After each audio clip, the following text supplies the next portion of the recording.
Olá, seja bem-vindo, seja bem-vinda. Nós estamos gravando aqui diretamente do 4º Congresso Brasileiro de Processo Civil e 11º Congresso de Processo Civil de Florianópolis. Meu nome é Edgar Galilhetti, sou coordenador adjunto das comissões e vou lhes acompanhar no dia de hoje. A dinâmica dessas nossas gravações é tentar trazer alguns palestrantes para falar para o nosso público, né, professor, e levar esse conhecimento para aqueles que não puderam, para aqueles advogados e advogadas catarinenses, especialmente, que não puderam se fazer presentes hoje aqui. Então, hoje nós temos um grande convidado também, né, nesse episódio, que é o professor José Miguel Garcia Medina, que eu vou dispensar de fazer leitura de currículo, enfim, porque, afinal de contas, é um grande jurista de renome nacional, e ele falou, né, já deu a sua palestra sobre a relevância da questão federal, sobre o que a gente vai tratar um pouquinho daqui a alguns minutos. Mas, professor, eu já lhe passo a palavra, então, né, para o senhor fazer uma saudação inicial aos nossos ouvintes e aos nossos espectadores.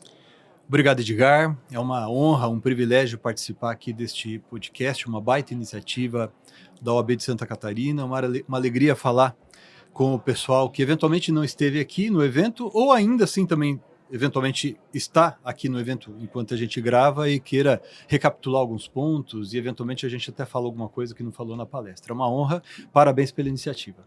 O professor Medina, nós temos um episódio gravado já, né? Já. A gente fez um só de áudio, né? Mas, enfim, está disponível lá na nossa plataforma. E foi no ESACast, eu não me lembro se exatamente foi, acho que no ano passado, foi 2024. Por aí. Foi 2024, enfim. E lá a gente, então, falou 1 hora e tanto, Bastante. né? Falando bastante sobre temas extremamente relevantes, né? Hoje, o que o professor, né, se propõe a falar conosco é sobre relevância da questão federal. Então, professor, para a gente iniciar, quem sabe um panorama geral, existe a emenda constitucional que já está aprovada, mas não está regulamentada ainda. Então, enfim, qual é o estado da arte, né, da relevância da questão federal hoje? Muito bem. Voltando um pouquinho, em 2004, houve a aprovação de uma emenda constitucional, a emenda constitucional 45, em 2004, que criou o requisito da repercussão geral para o recurso extraordinário, que é julgado pelo Supremo Tribunal Federal. Em relação ao recurso especial, que é julgado pelo Superior Tribunal de Justiça, não havia, melhor dizendo, há na Constituição, mas ainda não foi regulamentado, uma espécie de requisito adicional a exigir que a questão que seja julgada pelo Superior Tribunal de Justiça seja uma questão que a gente chama de questão qualificada, né, como é exigido já há bastante tempo em relação ao Supremo Tribunal Federal. Então o Superior Tribunal de Justiça meio que se ressentia em relação a isso, né? Por quê? Porque todo tipo de questão, toda a natureza de questão acaba chegando ao Superior Tribunal de Justiça, ainda que sejam questões que sejam de interesse, sei lá, eventualmente só daqueles litigantes, um assunto de repercussão jurídica não significativa.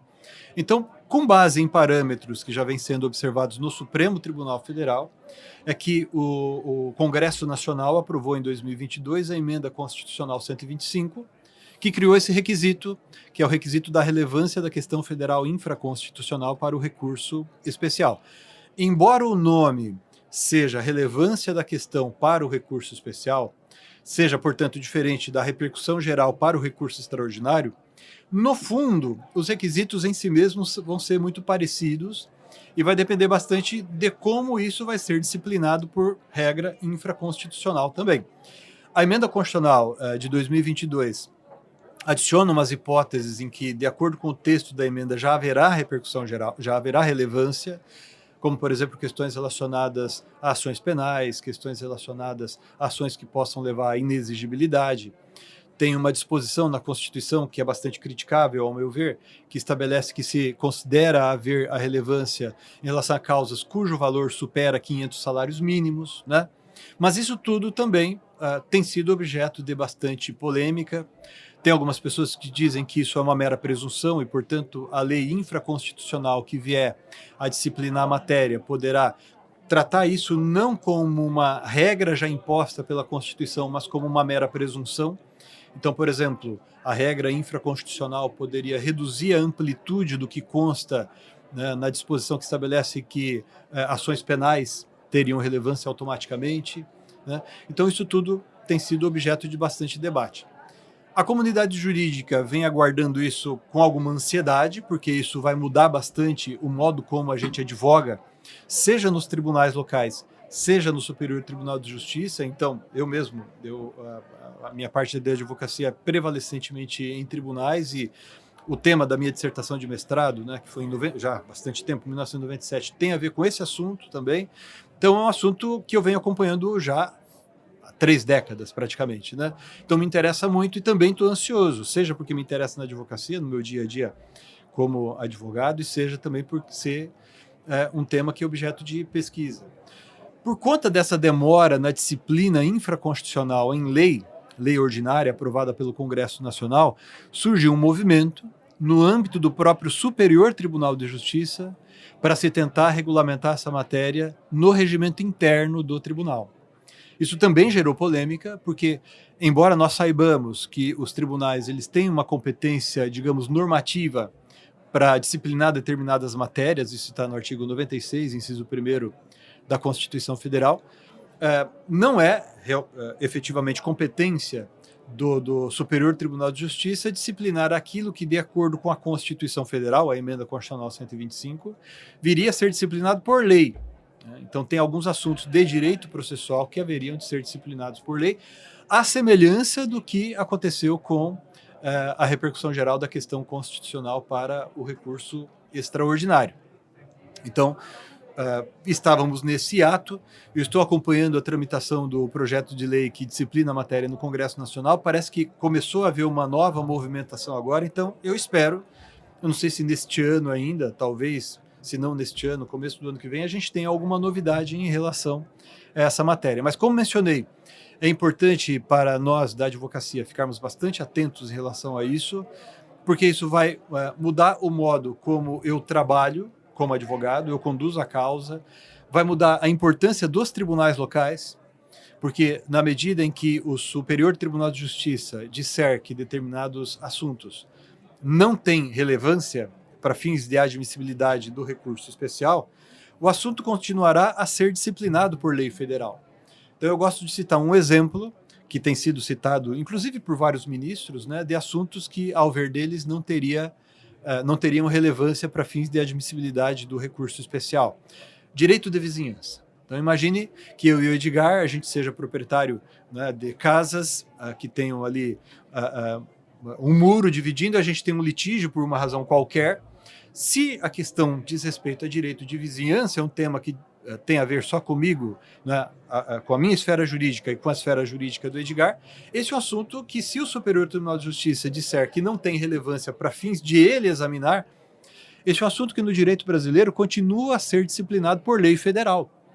Hoje, prevalecentemente, o Código Civil, e há também algumas leis especiais que tratam de temas relacionados a direito de vizinhança. Mas a partir do momento que o STJ disser que esse assunto não vai ser mais examinado por ele, todas as controvérsias eventualmente existentes a respeito do sentido das regras relacionadas a essa matéria vão ser interpretadas apenas por tribunais locais.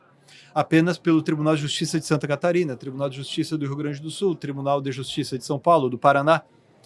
O que isso pode acontecer com o passar dos anos, Edgar e pessoal? Embora o texto da lei seja federal, o sentido que eu atribuo ao texto, ou seja, a norma jurídica, que é o que vai ser aplicado ali na ponta, poderá, com o passar dos anos, ser diferente. Exemplo, em Santa Catarina e Paraná, Santa Catarina, Rio Grande do Sul. Essa é uma das críticas que eu faço, né? A meu ver, a depender do assunto, o ideal teria sido nós alterarmos a competência legislativa. Ou seja, a gente alterar o artigo 22 da Constituição, que trata da competência legislativa da União, para estabelecer, por exemplo, que temas de direito de vizinhança não vão ser disciplinados por lei federal, mas por lei dos estados, né, leis estaduais. E enquanto não houver lei estadual, se aplica o que está previsto no Código Civil, né? Então, é uma questão de alteração de competência legislativa. Agora, como nós não estamos optando por fazer isso, nós teremos a lei federal interpretada por tribunais estaduais, não caberá mais recurso especial. Significa dizer que outro exemplo, né? Tem pessoas tem juristas que defendem que não pode ser considerado um assunto que tenha relevância para fins de admissibilidade de recurso especial, temas relacionados a danos morais. O que gera dano moral, o que não gera dano moral. É um assunto que está disciplinado pelo Código Civil também, né? o que é dano, o que é ilícito, o que é dano moral, né? Então, normalmente é um tema que é objeto de atenção pelo Superior Tribunal de Justiça, né? Se não couber mais recurso especial, porque indenização por dano moral, não, se esse assunto não for considerado tema de relevância pelo Superior Tribunal de Justiça, eu vou ter que avaliar caso a caso, eu como advogado, inclusive, se a jurisprudência do Tribunal de Justiça do Paraná pode ser eventualmente melhor do que a jurisprudência do Tribunal de Justiça de Santa Catarina para o meu caso concreto, naqueles casos, naturalmente, em que eu tenho a liberdade de escolher o local em que eu vou mover a ação de indenização, né?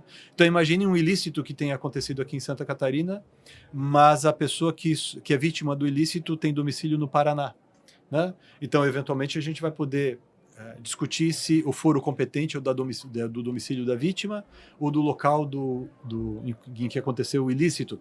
Sempre que houver foros concorrentes em estados diferentes e cada um dos tribunais dos estados tiver formado uma jurisprudência distinta, cada um dos estados tiver formado a sua jurisprudência de maneira distinta em relação ao outro, a gente, como advogado, vai ter que avaliar. Será que eu movo essa ação do tribunal perante a Justiça Estadual Paranaense ou perante a Justiça Estadual Catarinense? É uma das consequências. Do modo como já está disciplinada a matéria no artigo 1030 do Código de Processo Civil, nos casos em que o tribunal local aplica uma tese firmada por tribunal superior, a tendência é que isso seja julgado apenas no tribunal local. O Superior Tribunal de Justiça, pelo menos neste momento, ele tem jurisprudência no sentido de que não cabe recurso especial contra a decisão do tribunal local que julga um recurso que nós chamamos de agravo interno, né, que está previsto no artigo 1030 do CPC, conjugado nesse caso com o artigo 1021 do CPC, que vai ser julgado por um órgão de cúpula dentro do tribunal, no caso aqui de vocês, Tribunal de Justiça de Santa Catarina, que vai funcionar, grosso modo, tá? Vou fazer uma analogia aqui, como se fosse uma espécie de posto avançado do STJ. Não é um posto avançado porque eu não vou poder corrigir no STJ eventual erro deste órgão colegiado, mas é posto avançado porque ele vai exercer aquela função nomofilática relacionada à interpretação da lei federal, que hoje é feita pelo STJ, né? Mas como o STJ não vai mais poder fazer, ou não vai querer mais fazer em determinados assuntos, isso vai tocar aos tribunais dos estados. Então, por isso que eu digo que vai mudar o poder, vamos chamar assim, né, dos tribunais locais. Tem muita gente que diz que isso seria inconstitucional, mas é um dado da realidade. Mas, inegavelmente, inevitavelmente, isso vai mudar o modo como nós advogamos, né? Porque eu só vou levar ao Superior Tribunal de Justiça temas quando aquele tribunal entender que há relevância jurídica para o STJ trabalhar, mas à medida em que o STJ for formando jurisprudência dizendo que determinados temas não têm relevância, isso vai, aspas, empoderar mais ainda os tribunais locais. O que muda o nosso modo de trabalhar também, nós como advogados. Ao que me lembro, assim, lá do projeto, né, professor, nós temos alguns critérios objetivos e alguns altamente subjetivos para determinar se tem ou não tem relevância, né? Mas também a repercussão geral, eu acho que ela é altamente subjetiva também, a critério, enfim, do próprio tribunal se admite ou não, né, a importância daquele recurso para ele ser julgado. E o senhor não vê, assim como acontece com o Supremo, quando o Supremo diz, por exemplo, que não tem relevância, nenhuma ação mais, nenhum recurso mais sobe sobre esse assunto e acaba, acho que é mais ou menos isso que o senhor estava falando, né, acaba sendo resolvido, né, pelos tribunais locais. Se o STJ disser que não tem relevância, vai ter, pelo menos a gente está falando de legis ferenda, aqui não sabe exatamente o que vai ser a lei, né? Mas não vai ter esse mesmo efeito? É isso que o senhor estava falando? Exatamente. Só que eu acho que vai ser pior, vamos dizer assim, vai ser mais agudo o que vai acontecer se isso for aprovado em relação ao Superior Tribunal de Justiça por conta de uma peculiaridade que é a seguinte. Existem muitas questões federais que são questões federais mistas. O que significa dizer que as questões federais são mistas? Porque existem questões federais constitucionais, a Constituição é uma norma federal. E existem questões federais infraconstitucionais, né? Código Civil é uma lei federal infraconstitucional, Código de Processo Civil, Código Tributário Nacional, Código Penal, a Lei de Improbidade Administrativa, Código de Defesa do Consumidor. O que tem acontecido em muitos casos é que o Supremo Tribunal Federal, quando ele não quer abordar determinado assunto, só que esse assunto é disciplinado tanto pela Constituição quanto por regra infraconstitucional, o Supremo Tribunal Federal diz que aquela violação ali alegada, se houver, ela é indireta ou reflexa, e diz que aquele recurso extraordinário tem que ser julgado, tem que ser convertido em recurso especial, e daí ele então vai ser julgado pelo Superior Tribunal de Justiça. O Código de Processo Civil de 2015, né, quando a gente elaborou o anteprojeto em 2009, a gente já pensou nisso, isso foi mantido e foi aprovado no Código de 2015. O Código de Processo Civil de 2015 aprovou nos artigos 1032 e 1033 uma espécie de diálogo, entre aspas, né, entre as cortes superiores, vamos chamar assim, o Supremo STJ, no sentido de que se, por exemplo, parar um recurso especial no Superior Tribunal de Justiça, chegar um recurso especial no Superior Tribunal de Justiça, e o Superior Tribunal de Justiça entender que aquela questão não é federal infraconstitucional, mas é uma questão federal constitucional, o STJ pode converter o recurso especial em extraordinário para que este recurso seja endereçado ao Supremo Tribunal Federal. E a recíproca é verdadeira, né? Ou seja, se isso acontecer com um recurso extraordinário perante o Supremo, ele pode fazer a mesma coisa e mandar para o STJ. E a última palavra quanto a essas idas e vindas é sempre do Supremo Tribunal Federal. Então, exemplo, uma questão de direito ambiental. Né? Imagine um tema de direito ambiental que foi objeto de decisão proferida pelo Tribunal de Justiça de Santa Catarina. Quase sempre o tema de direito ambiental ele toca tanto a regra constitucional, federal constitucional, quanto a regra federal infraconstitucional. Né? Então, legislação relacionada a licenciamento ambiental, essa reforma que foi aprovada, que foi sancionada, nessa mudança importante que foi sancionada há poucos dias, né? Foi aprovado no Congresso Nacional, houve uma sanção com vetos, e isso está voltando, acho que vai voltar, eu não sei exatamente se logo o Congresso já vai se manifestar a respeito, mas é um tema previsto em lei federal, né, que disciplina regras constitucionais. Então, é muito comum que nesses casos, de duas uma, ou o advogado interponha concomitantemente recurso extraordinário e recurso especial, ou a depender do modo como o tribunal local de justiça de Santa Catarina ou outro tenha fundamentado a decisão, a depender do modo que ele tenha feito essa fundamentação, sei lá, a parte acabe dizendo que é só uma questão constitucional e não federal infraconstitucional, e interponha recurso extraordinário. Isso acontece com muita frequência, e nesses casos, o Supremo Tribunal Federal tende a não sequer, ele tende a sequer examinar a questão da repercussão geral. Ele apenas diz, essa violação é reflexa, se houver, é indireta, se houver, determina a remessa dos autos para o STJ. Então, muito embora, quando o Supremo Tribunal Federal diz que determinado assunto não tem repercussão geral para fins de cabimento de recurso extraordinário, isso tende a aumentar a competência dos tribunais locais, isso é verdadeiro? Isso acontece com muito menos força, porque quase todos os temas constitucionais de relevo, eles são disciplinados por regras infraconstitucionais. Então eu vou conseguir subir com recurso especial para o STJ. Né? Então, neste exemplo que a gente mencionou, ou em outros, se o Supremo Tribunal Federal disser que determinado assunto de direito tributário, por exemplo, ou previdenciário, ou outro qualquer que tenha sido disciplinado, né, por uma regra infraconstitucional, mas esteja também previsto na Constituição, se o Supremo disser que isso essa é uma questão constitucional indireta ou reflexa, automaticamente isso vai para o STJ. Por que eu estou dizendo isso? Porque ainda assim eu terei um tribunal de cúpula que unifica o sentido daquela regra em nível nacional. Quando a relevância da questão federal vier a ser disciplinada, aprovada, aplicada e vier a ser fazer parte do nosso dia a dia concretamente, o que vai acontecer é que esta, aspas, competência que hoje é transferida do Supremo para o STJ, muitas aspas aqui, né, evidentemente, isso vai passar para os tribunais locais. Então a tendência é que haja isso a gente tem que tomar cuidado, eu tenho a impressão de que o próprio STJ vai ter que tomar cuidado com isso, a tendência é que possa haver uma dispersão do sentido da regra federal, né, infraconstitucional. Eu comentei no começo da minha palestra aqui hoje um julgado que foi noticiado no site do STJ hoje, dia 14 de agosto, sobre a validade de cláusula arbitral estabelecida nos estatutos de uma associação civil. A gente pode discutir sobre isso, por exemplo, a validade de uma cláusula arbitral prevista nos atos constitutivos de um condomínio, né? E assim por diante. Se o Superior Tribunal de Justiça disser que a interpretação dessa questão à luz do artigo 4º da Lei da Arbitragem é uma questão federal, mas não tem relevância, cada um dos estados vai poder ter uma decisão diferente. Então imagine, o Tribunal de Justiça de Santa Catarina diz, não, isso aqui não pode.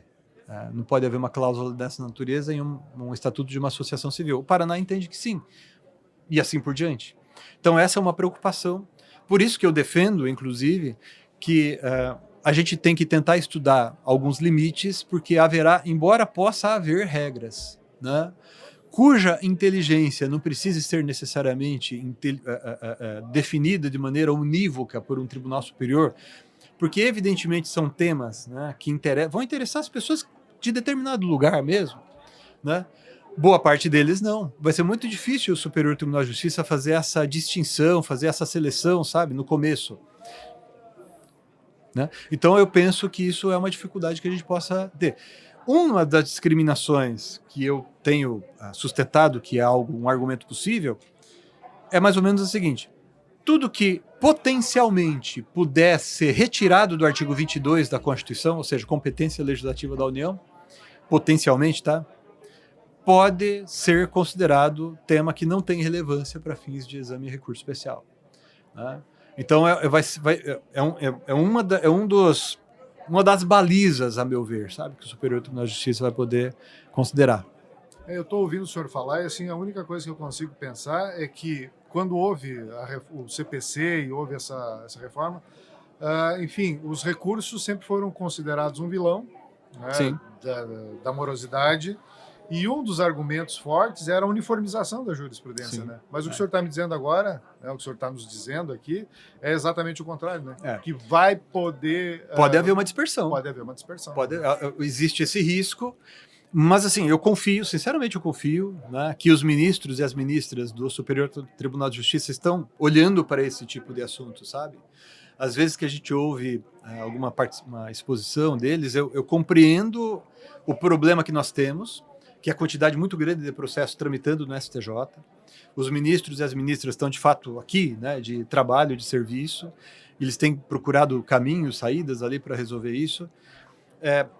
O Congresso Nacional considerou que a criação desse requisito adicional, não digo que resolveria, mas tendencialmente poderia vir a aumentar, né, ou reduzir esse problema. Mas, a meu ver, o grande problema que nós temos está não aqui é a ponta, aqui é onde a gente está vendo o sintoma. O grande problema que nós temos, a meu ver, é a competência legislativa da União. Né? E a comparação que muitas vezes a gente faz com o que acontece em outros países que tem uma estrutura muito diferente da nossa. Então, por exemplo, os Estados Unidos. Tem estado que tem pena de morte, tem estado que não tem. Tem estado que disciplina o casamento de uma maneira diferente do outro. E assim por diante, né? Os mais variados temas são disciplinados de modo diverso em cada um dos estados, porque o modelo federativo norte-americano, embora muita gente diga que nós fôssemos ou talvez sejamos muito mais parecidos com eles, o modelo federativo norte-americano é muito diferente do nosso. Se você está ali, sei lá, em New Jersey e você vai para Nova York, é como, a depender do que você está querendo fazer, é como se estivesse mudando de país, porque o direito que rege as relações entre as pessoas muda, né? O que é dano moral, o que não é dano moral, o que é crime, o que não é crime, o que é lícito, o que é ilícito, questões de direito de família, de sucessões, de propriedade, mudam muitas vezes de maneira radical de estado para estado. Isso não acontece aqui no Brasil. Então eu não posso me espelhar num modelo norte-americano, por exemplo, para querer fazer uma reforma constitucional dessa dimensão aqui no Brasil, sem prestar atenção nessa distinção que nós temos lá, em relação ao que nós temos aqui. Agora, então por isso que digo, a criação desse requisito pode melhorar no que diz respeito ao estoque de processos que aguardam julgamento no Superior Tribunal de Justiça? Sim, pode. Né? E me parece que eu não tiro a razão de quem defende que algo tenha que ser feito para que esse problema seja, se não resolvido, pelo menos ele se torne menos grave entre nós. Mas nós temos que saber que o nosso contexto local é muito diferente do que sucede em outros países, e tentar copiar sem crítica, sem cuidado, essas soluções pode criar um problema adicional. Então eu estou colocando aqui algo para tapar um buraco aqui, mas na verdade a água vai encontrar outra saída e vai continuar vazando. E a água é terrível. Exatamente. Quem já teve vazamento em casa sabe, né? É isso mesmo. A água sempre acha o seu caminho. Mas, professor, a gente podia ficar aqui falando a tarde toda, enfim, né? Eu teria muitos questionamentos a lhe fazer, mas a gente sabe que o senhor tem compromisso, tem horário, né? Então, já nos aproximando do final dessa conversa, professor, eu queria que o senhor deixasse, né, uma mensagem para os nossos ouvintes e espectadores, né? Se tiver algum ponto que a gente não tocou, né, fique à vontade para falar, mas eu queria saber, né, qual é a sua impressão desse nosso congresso, enfim, o que está lhe impressionando? É magnífico. Eu já vim algumas vezes, eu acho que eu não pude vir no último ou penúltimo, agora eu não me lembro, porque realmente por problemas de agenda. É uma iniciativa da OAB catarinense que, se não é o maior, sem dúvida alguma, é um dos maiores eventos de direito do Brasil, e é um evento de direito processual civil, né? É um evento que consegue trazer para Florianópolis os mais expressivos, fora o meu caso, mas os mais expressivos, né, e as mais expressivas juristas que tratam da matéria do Brasil inteiro. Então, eu não tenho certeza, mas certamente tem mais de 200 palestrantes. 240 palestrantes aqui neste evento magnífico. Palestrantes do Brasil inteiro, palestrantes de fora do Brasil, né? Então, isso condiz com algo que, a meu ver, é indispensável para nós, advogados e advogadas. Nós lidamos em nosso dia a dia com a vida, lato sensu, das pessoas. Às vezes é o nome, às vezes é a honra, às vezes é o patrimônio, às vezes é a vida, a saúde, de fato, das pessoas. Então nós temos que estar preparados, né? Eu atendi essa semana mesmo, em meu escritório, colegas advogados de outro escritório que estavam trazendo um caso para a gente advogar no Superior Tribunal de Justiça, e eu tenho a impressão de que eles têm razão em relação ao direito material, mas sob o ponto de vista do processo, talvez, se a gente não tivesse feito uma pequena intervenção ali, talvez isso prejudicasse a subida do recurso para o Superior Tribunal de Justiça. Então, assim, fazendo uma comparação grosseira, eu tenho que saber o tipo de munição que eu posso usar para carregar uma arma, eu posso estudar o tipo de pólvora, o tipo de... enfim, todos aqueles elementos ali, mas eu tenho que saber atirar. Eu tenho que saber como é que eu miro, eu tenho que saber qual a distância, eu tenho que saber que tipo de instrumento que eu vou usar. Então, se eu não compreendo como trabalhar com o recurso especial, ainda que eu tenha razão à luz do direito material, eu posso não ganhar a causa, né? Isso vale para esse tema de que estou tratando aqui, como vale para todas as outras questões de processo civil. Então, está de parabéns ao OAB de Santa Catarina. Eu menciono aqui, inclusive, especificamente o nome do meu querido amigo Pedro Miranda, né, que tem coordenado aí esses eventos e coordenou com brilho também, mas este evento que está acontecendo aqui. E se eu posso deixar um recado para as advogadas e aos advogados, assim, eu completei agora 30 anos de advocacia, né? Estava vendo você entrevistar há pouco o professor Nelson Nery, que foi meu professor, né, uma pessoa que eu admiro muito, me ajudou bastante no começo da minha vida profissional, inclusive, né? Ele deve ter provavelmente 10 anos a mais de advocacia. E veja como ele fala com paixão, né? E eu estava fazendo uma reunião com o meu time lá do meu escritório há poucos dias e, sem planejar, eu acabei soltando assim, como é que eu gosto, eu amo, eu estou apaixonado pelo direito, eu não estou cansado do que eu estou fazendo, sabe? E às vezes eu vejo o pessoal que está começando na advocacia desanimando, e não desanime, estude bastante, continue firme. Eu acho que a primeira característica que nós que advogamos devemos ter é força. Força no sentido, não apenas força física, força de vigor de saúde física, mas de saúde mental mesmo, sabe? De você saber que não vai ser fácil, mas que vale a pena e de que nós somos importantes. Aquilo que nós fazemos é muito importante. Isso tem a ver com a segunda característica que eu acho que tem que acompanhar todo mundo que exerce a advocacia, que é a coragem. Quantas vezes a gente não perde a causa em primeiro grau, perde a causa em segundo grau, né? Eu já tive casos em que perdemos em primeiro grau, perdemos em segundo grau, com muita dificuldade conseguimos levar a causa ao Superior Tribunal de Justiça e lá a gente obteve uma mudança, né? A gente tem que ter coragem.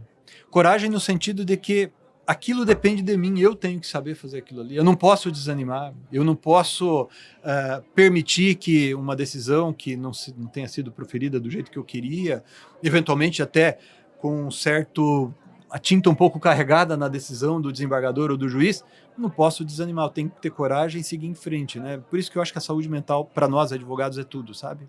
Não é tudo no sentido de 100%, mas é indispensável, né? Então, força, coragem. E o terceiro ponto que considero também importante é honra, sabe? No sentido de que aquilo de... Se tem algo de valor que eu como advogado, você como advogada, os advogados e as advogadas que estão nos ouvindo aqui, a gente vai poder chegar daqui, quem está começando, daqui 5, 10 anos. Quem já está ali com um pouco mais de experiência, daqui 10, 20 anos. Quem já se pode dizer um pouco mais rodado, igual eu, e outros, né, que tem 30, 40 anos de advocacia, no meu caso, 30 anos de advocacia, o que mais me parece importante é a nossa honra. Claro que ganhar dinheiro é importante, eu quero ganhar dinheiro, né? A vida depende disso, nosso conforto, a saúde, o bem-estar das nossas famílias também, né? Mas eu tenho a impressão de que o nome que a gente constrói ao longo de nossa carreira talvez seja, se não aquilo que de mais importante existe, é sem dúvida um ingrediente indispensável. Força, coragem e honra é o que eu desejo que vocês tenham, e se não tenham, vamos trabalhar para a gente conseguir alcançar isso aí.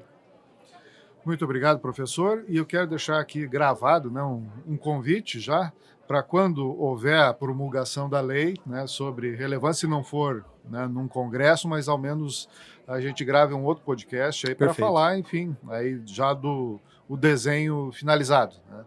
Então, eu só tenho que lhe agradecer. Eu que agradeço. A extrema gentileza, né, professor, de ter separado um tempo aí para vir falar com a gente. A gente sabe que, né, todo mundo vem aqui, dá palestra e já vai, porque tem os seus compromissos lá, né, mas mesmo assim o senhor encontrou um tempinho para falar com a gente. Então, fica aqui um grande agradecimento. Obrigado. Né? Eu que agradeço. E eu tenho que fazer uma menção também ao Dr. Juliano Mandelli, que é o presidente da nossa seccional, Dr. Pedro Miranda, que faz tudo isso acontecer. Eu sempre agradeço a nossa equipe técnica que está nos acompanhando e deixando esse episódio redondinho, né, professor? E um último agradecimento, né, é aos nossos ouvintes e espectadores. Eu sempre ressalto, né, que todo esse trabalho que se faz aqui tem um destinatário. Exatamente. E é a advocacia. Sem dúvida. Né? Então, aos nossos advogados, às nossas advogadas, né, fica aí um grande agradecimento. Então, vamos nos despedindo aqui. Muito obrigado, professor. Grande abraço e até o próximo. Obrigado, um abraço.